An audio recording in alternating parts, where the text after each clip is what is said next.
13 press conference with Travers Family head football coach Justin Wilcox prior to the 127th big game on Saturday against Stanford at California Memorial Stadium. We'll go ahead and get questions started with Jeff Ferrado from Cal Bears on SI.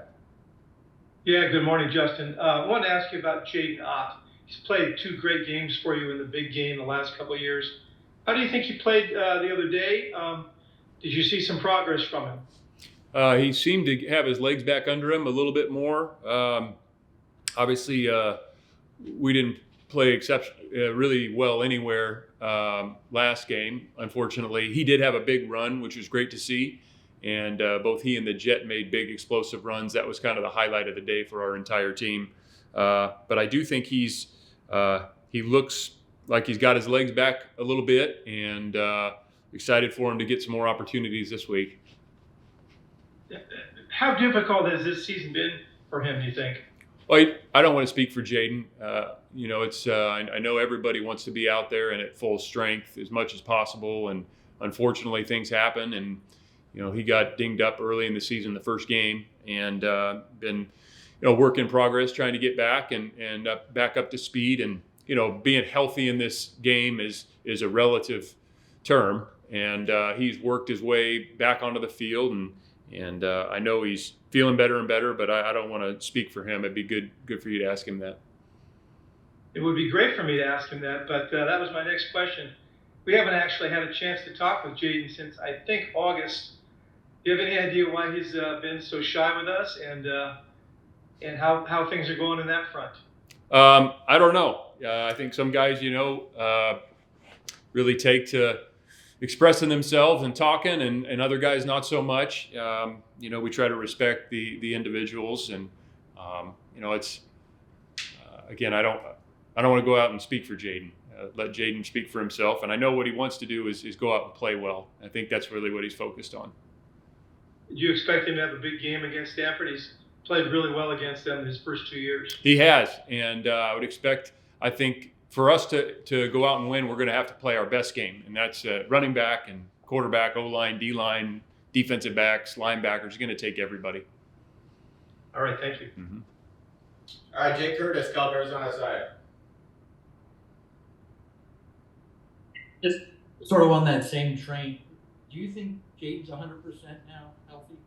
Again, Jake, I think that term 100% is relative, because football is a very physical game and people get dinged up, and anybody that's playing at this point in the season is working through something. Maybe it's a finger or a wrist or a shoulder or a tight quad muscle or a groin. There's not a lot of players out there playing football this late in the season who are a true 100% like they would feel July 28th before camp starts. So again, I think it's a relative term. We're looking for relative health at this point in the season, and that's part of this game. I think if you play football and you're expecting to feel at your absolute best every game, like you would maybe right before you start fall camp, I don't know that you'd ever play. I don't know that if you'd ever play a game, because you get dinged up. It's a very physical game. It's a violent game. Things happen, and guys are working through stuff. Are you at all considering a change in the starting running back position? We're looking for the most production we can possibly get, and we think we got good running backs in that room. I think, the Jet obviously did some really good things, and we definitely want to get the Jet some more touches. But I think we got good running backs in that room. Right, I understand that. But are you considering making a change in the starter? I think it takes more than one running back to play a game. So who runs out on the first play? What play are we going to call, Jake? What type of play is it? Is it an inside run? Is it a play action? Is it a boot? Is it an outside run? Is it a screen? Is it a trick play? What play is it? And then I can tell you which guy we might throw in there first. Well, I'm just basing it on the number of carries that each player. Yeah, like I said, we want to get Jet some more carries. He's been very productive. He's earned that. I also, as I said, believe you have to have more than one running back to carry the load. All right, go to Steve Croner, SF Chronicle. Yeah, Justin, good morning. You got 2 guys in the defensive backfield, Miles Williams and Craig Woodson, who've been with you for 6 years, who've graduated, who are from Texas.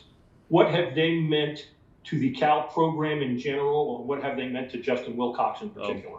I could sit here and talk for a long time about each one of those guys. Starting with Craig. Craig came to us. He was in this era, lightly recruited. You'd consider him not as heavily recruited, certainly for the player he's become. And I remember, him coming here and his first fall camp. I just remember Craig about once a day or once every 2 days had an interception during practice. And that jumped out to all of us. He played early in his career. He played on special teams. And then we ended up redshirting him. And then he started playing more and more. He had an injury while he was here, unfortunately, that he worked through. But each year you could just see he was a very serious guy. He's pretty quiet. He's not a big rah-rah guy. He's not the loudest guy in the locker room. He's got a great personality, but he's very serious about football. He's an instinctive football player. And you just saw, and one of the great things for both those guys, they came into a defensive back room with guys that have seen how to do it, and watching some of those veterans in front of them, how they prepared for the meetings and practice and games and just the professionalism that room has had. And so those guys were able to carry that forward. And Craig's had an excellent career. He's an excellent football player and really a fine individual. And I'm really just proud of him as a player, as a person, who he is and what he's going to do with his future in football. And it's been really impressive to watch. Miles, you both came from Texas, so they share that. And they've been buddies from way back. And Miles, the start of his career probably wasn't as smooth, to be honest with you. And he's a good athlete. He's always had really good hand-eye coordination. But it took a little bit. In all fairness, it took a little bit just learning how to do things, and from the football side, off the field, and I have been so impressed from where Miles started his career here, just on and off the field, to where he is today, is a testament to him, the people around him, the support here at Cal. It's just been incredible to watch. I mean, I could sit here and we probably don't have time to take you through all the ups and downs, but just to see the growth of the human being and then the growth as a football player, it's something I'm really just so incredibly proud of him and what he's done and the work he's put in and the perseverance he showed. Because there were times, I'll be honest, like it wasn't smooth. It was not smooth for Miles, but it's what college football should be. A guy that comes in and maybe it's not all perfect, but he learns how to do it. He gets an education, he graduates, he grows up as a man, he gets on the field, he's a starter in his last year here, and it's just an excellent story. So I'm glad you're going to talk to him about it because both those guys kind of epitomize what college football players are, and they have different paths, and it doesn't always go exactly as planned. And I'm a little fearful, in this new era, you don't have as many of those stories, to be honest with you. But those two guys, I'm just incredibly proud of. I'm proud that they're Cal Bears. I'm impressed what they're doing on the field, and just their mentality and how they've evolved and matured as men. One follow-up, but you had Daniel Scott as a sixth-year guy and Matthew Cindric. And now these two guys, are there characteristics those four guys have that distinguishes them beyond the fact that they were in the Cal program for 6 years? Well, when you watch any of those guys, 6 years, you mentioned Cindric, you mentioned Daniel. We had some other guys who played as freshmen but stayed their extra year, who probably could have gone out maybe and had an opportunity to play. Cam Bynum was one of those. Elijah Hicks was one of those. They were not 6 years. No, they were 5. Yeah, that's correct. But they came back and they finished. But I would say those 6-year guys, it's the maturity, it's how they approach everything in their lives, off the field, how they, their accountability to the team as a student, their accountability to the team as a leader, what they're doing off the field, how they're taking care of their body. They're just very, very mature. And, being able to live a really organized life and live lean and not get mixed up and distracted by too many things. And all those guys are great examples of that. Great, thank you. Yep. All right, Jim McGill, Bear Insider. Justin, looking back at the Syracuse game, the first half performance was well below the bar the team and the staff to set for themselves this season. Looking at the film, beyond the couple of interceptions, is there any common denominator about what happened there? Were guys maybe overconfident? Was the energy low? What was happening there? I don't get the sense there was overconfidence. We had great respect for their team. I mean, I coming into the game, we felt like especially their offense was probably one of the top two, maybe three, but certainly one of the top offenses we've seen personnel-wise. Our players knew that. So it wasn't a lack of respect for their team by any means. They physically, they pushed us up front on both sides of the line of scrimmage. So we never really got any negative plays. They were ahead of the chains.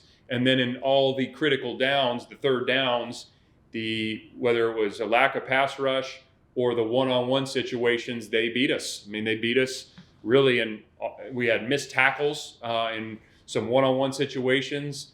We had a couple fourth down opportunities that we did not make. So ultimately, it was about the execution of the play and the matchups, and we didn't win near enough of those moment of truth plays. Not even close. Getting to the big game, half your roster is new, and a lot of the traditions of the big game have fallen by the wayside over the years. A lot of it, we can thank some of the prior Stanford coaches who just didn't participate, and we're just not seeing a lot of those traditions occur now. Is there a waning sense of the importance of the game amongst the players, or have you come up with creative ways to impress upon them how important that game is historically and to the fan base? Yeah, we educate them. We educate them early in camp. They hear about it. We talk about it. I think it's important to it's one of the great things of college football. I say this every year, is the rivalry games and the history. I mean, this is the 127th time this game's been played. A lot of phenomenal players, a lot of pride involved for each institution. And so educating them on that, we'll talk about it each and every day. We have, we have moments prior at the start of the team meeting that we educate them. We talk about it. We have, videos, and we have some special guests that offer up their insight on the big game and what it means to them. And so absolutely, we want to make sure that our players understand that. I also think, being fair to the, somebody that's been in the program for 6 months or 1 year, they don't have the history. So it's our job to explain it, educate them. And the longer you're in it and the older you get, you have a deeper and deeper appreciation. And it doesn't mean the first year player doesn't appreciate it, but it's his first opportunity to be involved in it. So we're trying to educate them at every chance we get. But the most important thing is that we're preparing the best we can to go out and play the best we can to give ourselves the absolute best shot to win. Okay, thanks. All right, Matt Moreno, Rivals. It's your guys' last opportunity to host recruits, this season before the early signing period. How important is this kind of final stretch for you guys, and how have you felt like things have gone so far on the recruiting side?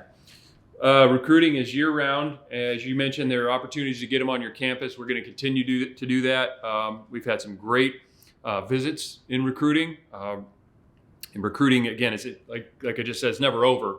I mean, and we've had, depending on how your team changes, what your team needs. I mean, we're evaluating our team every week, and that will dictate certain positions and how heavy we go in high school recruiting and transfer recruiting. So that's being evaluated each and every week. So our priorities may adjust as the season moves along. After the season, there's going to be changes. So all that's got to be taken into account. I feel really good about the work that the staff's done and our recruiting staff and the reception we've gotten recruiting and what's in front of us. We're going to be very, very aggressive and in recruiting, not only in high school, but in the transfer portal. Is it fair to say the offensive and defensive lines are kind of the priorities right now as you kind of head into this final stretch? Yeah, yes. I think that's fair to say. We have to, that's a very competitive market, for good reason. There's just fewer people walking the earth that have the physical tools to be good at those positions. So just like everybody else, the O-line and D-line is going to be a priority for us. I don't know that any school out there, is going to look at the O-line and D-line and say it's not a priority. Maybe they have a few more players in their program that they feel good about that might be, a year away. But it's certainly going to be a big emphasis for us moving forward. Thanks, Coach. Yep. All right, back to Jake Curtis. On Saturday too, is that affected? Hey, Jake, you're breaking up a little bit. I'm sorry, I couldn't hear your question. Yeah, it's expected to be some heavy rain on Friday. Yep. And some rain on Saturday too. Does that affect your game plan at all? We will work wet ball mechanics. We're probably going to be able to get some of that naturally here in the coming days, and we'll be ready for whatever the elements are. All right, back to Jeff Ferrato. Justin, can you give us an update on the status of Kedu Luave? He's day-to-day at this point, Jeff. I know he wants to play in the absolute worst way, and so he's gotten better and better over the weekend, and it's a day-to-day deal at this point. Otherwise, you're reasonably healthy, relatively healthy, to use your word? Yes. And can you talk about Ashton Daniels, the Stanford quarterback, was ACC quarterback of the week, but he's had a really kind of uneven year where I think he was pulled from 2 different games, but other times he's played real well. What do you see in him, and what's the challenge in dealing with him? Well, he's a heck of an athlete, first and foremost. He's big. He's got good size, 6'2", 215, 220. He's averages 5 yards a carry. He can throw the football. He's got good targets. Ellick is a heck of a receiver. They got a young guy that's really stepped up, number 10.